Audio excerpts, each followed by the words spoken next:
Yellowjackets Season 2. Recap. Yellowjackets Season 2, a true nightmare come to life. The darkness has deepened and the stakes are higher than ever. After the shock and chaos of Season 1, based on the haunting real-life story of the Uruguayan rugby team who resorted to cannibalism after a plane crash in the Andes in the 1970s, the survivors of Yellowjackets are back, fighting for survival in ways we never expected. Oh well, that's a sign of a good psychological horror surrounded by darkness of humanity, the depravity of desperate souls. But, in case you missed the details, let's break down the most shocking moments of what has happened in Yellowjackets till now. Remember, First Curiosity is here for all your TV refreshers. After the dread and cold of Season 1, we pick up right where things left off. The survivors of the crash, both in the wilderness and in their present-day lives, are still grappling with their demons. Friends once again turn on each other, secrets are exposed, and most disturbingly, everyone has a breaking point. Shauna's dark side unravels. We know from Season 1 that Shauna had a dark side. Well,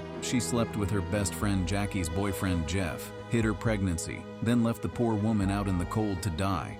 Then, 25 years later, while she is married to Jeff and shares a daughter with him, Shauna decides to have an affair, only for the past to haunt her and other survivors, casting the net of suspicion on this new boyfriend Adam, who she ends up killing. And all this time, it was Jeff blackmailing the broken women to make quick cash. But in Season 2, we see just how far Shauna is willing to go to protect her secrets and herself. The guilt over Jackie's death tears her apart, and Shauna preserves her corpse for 2 months, pretending she's still alive, until the time the group decides to feast on her after starving for too long in the Canadian winterland. This season also puts cops on Shauna's trail for Adam's murder. Despite her efforts to throw them off, Jeff has to take the fall. Oh, and their daughter knows about all this fiasco. Misty becomes completely unhinged.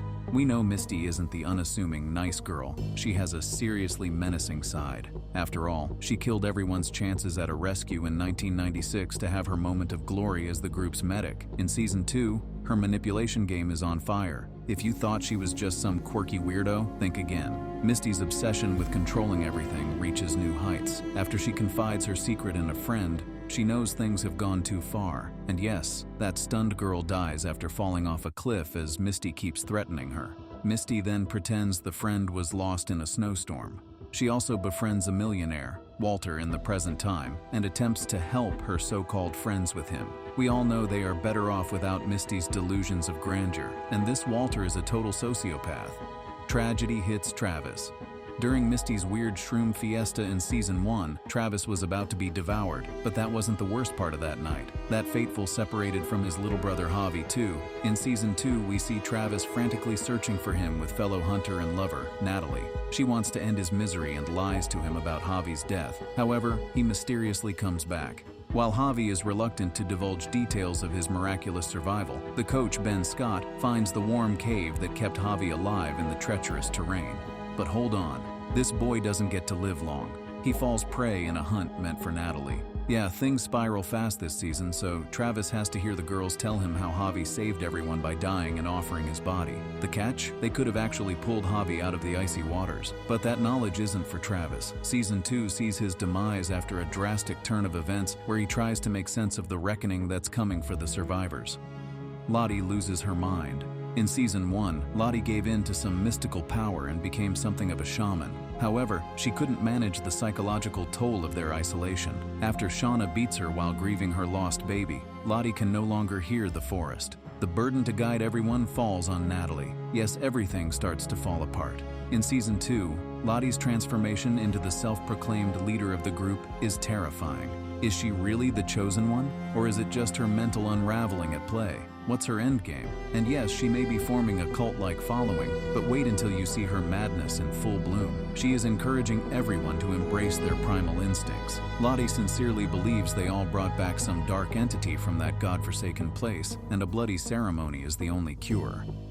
Natalie goes nuts.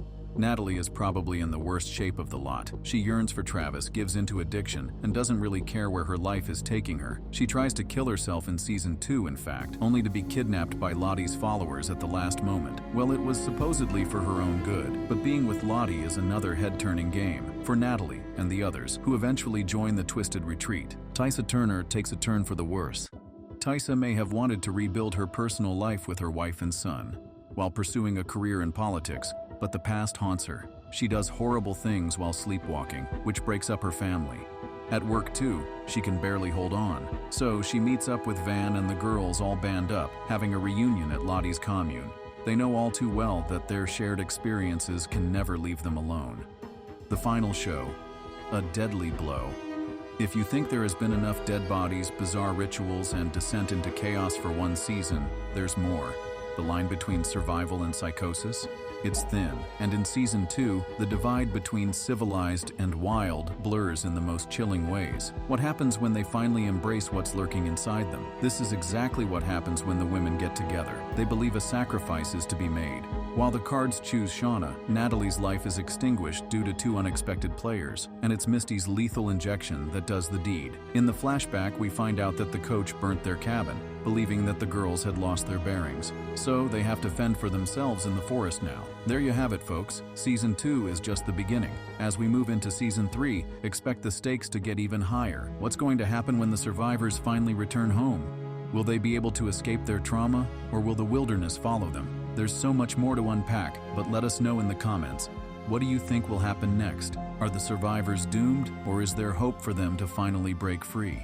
And if you liked this video, don't forget to hit that like button and subscribe to First Curiosity for more deep dives into Yellowjackets and everything else in the world of TV. You won't want to miss what's coming next. Stay wild, stay sharp. See you next time.